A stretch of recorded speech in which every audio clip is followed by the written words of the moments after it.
Москва. Город-герой. Столица Союза Советских Социалистических Республик. Главный политический, экономический, научный и культурный центр страны.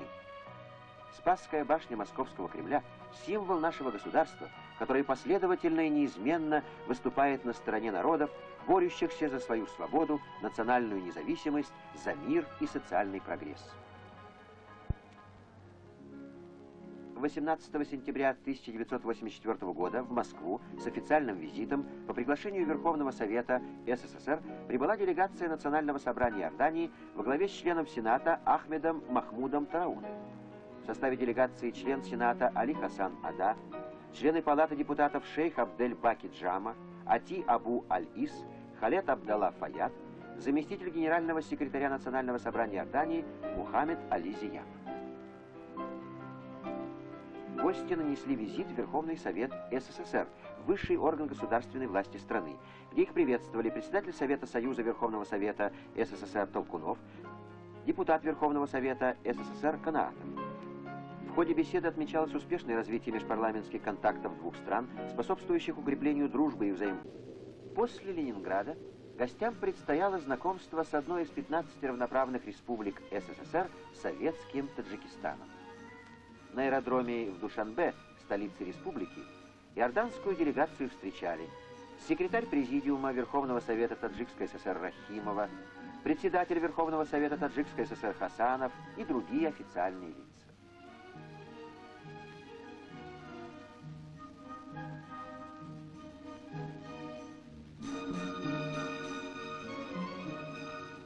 Душанбе – один из важных индустриальных, научных и культурных центров Советской Средней Азии. Город с современными зданиями, широкими проспектами и аллеями, десятками предприятий и научных учреждений, институтами и школами. Таким стал за годы советской власти Душанбе, бывший кишлак дореволюционной России.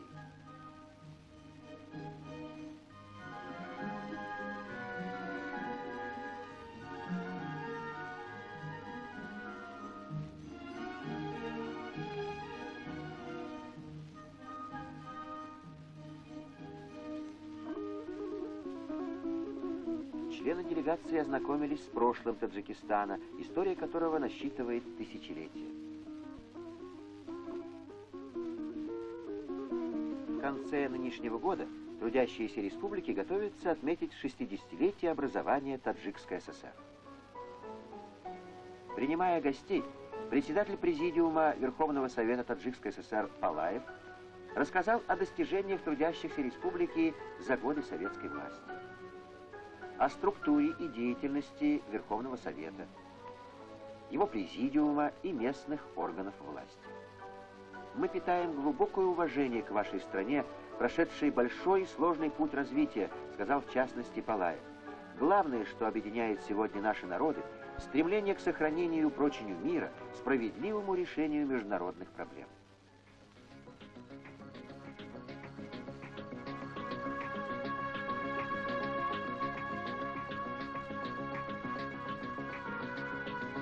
Иорданские парламентарии побывали на Нурекской ГЭС, самой высокой в мире 300-метровой плотине.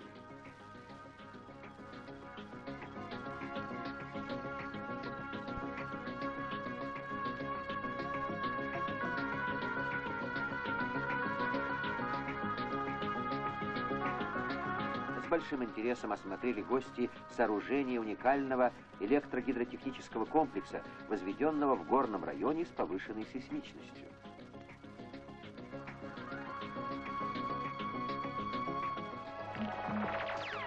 Мощность 9 агрегатов станции составляет 2 миллиона 700 тысяч киловатт.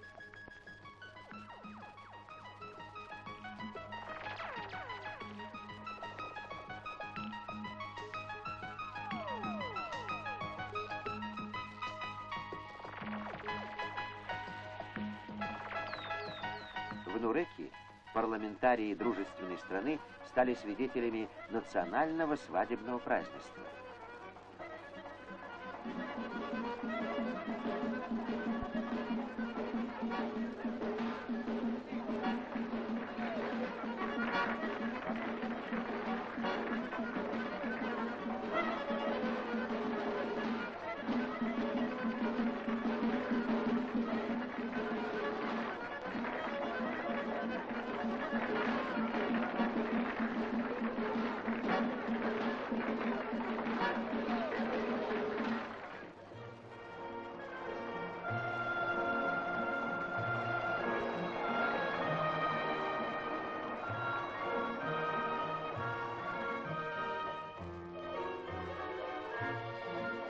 За годы советской власти Таджикистан превратился в индустриальную республику с развитым сельским хозяйством. Сердечной и радостной была встреча гостей с тружениками хлопководческого колхоза «Коммунизм».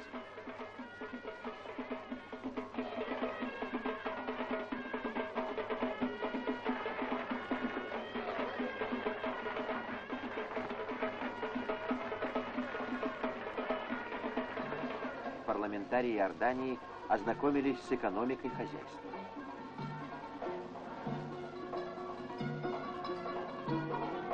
Ушло в прошлое отсталое земледелие до революционного Таджикистана. Сегодня республика – основной в стране производитель тонковолокнистого хлопка, важного сырья для легкой промышленности.